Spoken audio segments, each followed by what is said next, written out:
মা রাআইতু আকসারা শাহীদান, যে আল্লাহর দ্বীনের জন্য শাহাদাতের রক্ত দেওয়ার ক্ষেত্রে আনসারদের চেয়ে অন্য কোন কওমকে, অন্য কোন সম্প্রদায়কে আমরা বেশি দেখিনি। উহুদের জিহাদের দিন আনসারদের মধ্য থেকে ৭০ জন শাহাদাতের রক্ত দিয়ে আল্লাহর নবীর জীবন এবং ইসলামের মার্কাজ সোনার মদিনাকে হেফাজত করেছে। বীরে মামুনের দিন ৭০ জন আনসার সাহাবায়ে ইকরাম শাহাদাত বরণ করে ষড়যন্ত্রের বিরুদ্ধে তারা তাদের আত্মত্যাগের ঘোষণা পেশ করেছে। আল্লাহর নবীর আনুগত্যের চরম পরাকাষ্ঠ প্রদর্শন করে বীরে মামুনের দিন ৭০ জন আনসার সাহাবী শাহাদাত বরণ করেছে। ইয়ৌমে ইয়ামামা ভণ্ড নবীর বিরুদ্ধে, মুসাইলামাতুল কাজ্জাবের বিরুদ্ধে আবু বকর সিদ্দিক রাদিয়াল্লাহু তাআলা আনহুর খেলাফতের সময় সেই ইয়ামামার জিহাদে ৭০ জন আনসারী সাহাবায়ে কেরাম শাহাদাত বরণ করে তারা পৃথিবীর ইতিহাসে অনন্য নজির স্থাপন করেছে।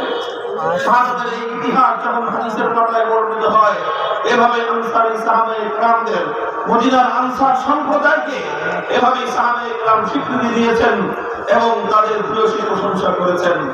সেই সূত্র ধরে আজ ব্রাহ্মণবাড়িয়ার আগামী প্রজন্মকে অনুপ্রাণিত করার জন্য আমরা বলি, আমরা আমাদের এই ক্ষুদ্র জীবনের ইতিহাসে আমরা দেখেছি বারবার আল্লাহর জন্য, আল্লাহর দ্বীনের জন্য যখন রক্তের প্রয়োজন হয়েছে, এই বাড়িয়ার মাটি, শহীদ বাড়িয়ার মাটির শহীদদের রক্তের দ্বারা ইসলামের ঝান্ডা এবং ইসলামের বৃক্ষ সিঞ্চিত হয়েছে।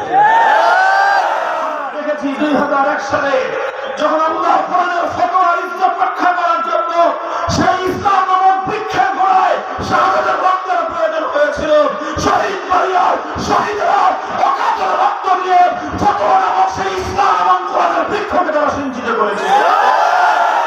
আবার এভাবে একের পর এক মুরতাদ বিরোধী আন্দোলন, নাস্তিক মুরতাদ বিরোধী মুসলিম রাষ্ট্রের বিরুদ্ধে আন্দোলন, এনজিওদের বিরুদ্ধে আন্দোলন, ফতোয়া আন্দোলনে রক্তের প্রয়োজন হলে এই মাটির বীর শহীদরা রক্তের বিনিময়ে তারা ইসলামের প্রতিটি অধ্যায়কে সোনার অক্ষরে লিপিবদ্ধ করেছে।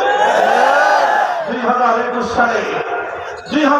সালে যখন আবার এভাবেই মুসলমানদের রক্ত নিয়ে হোলি খেলা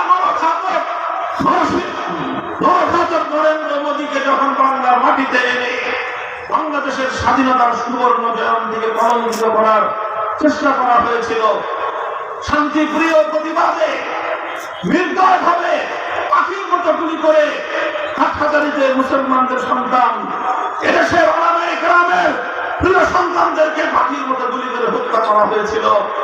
আর প্রতিবাদে ফুঁসে উঠেছিল বাংলাদেশ। তবে রক্তের প্রয়োজন হলে সবচেয়ে বেশি রক্ত দিয়েছিল শহীদ বাড়িরা। যেভাবে আনসারদের বুকের রক্ত দিয়ে সোনার মদিনার ইসলাম জিন্দা হয়েছে, আমরা আগামী দিনে স্বপ্ন দেখতেই পারি শহীদ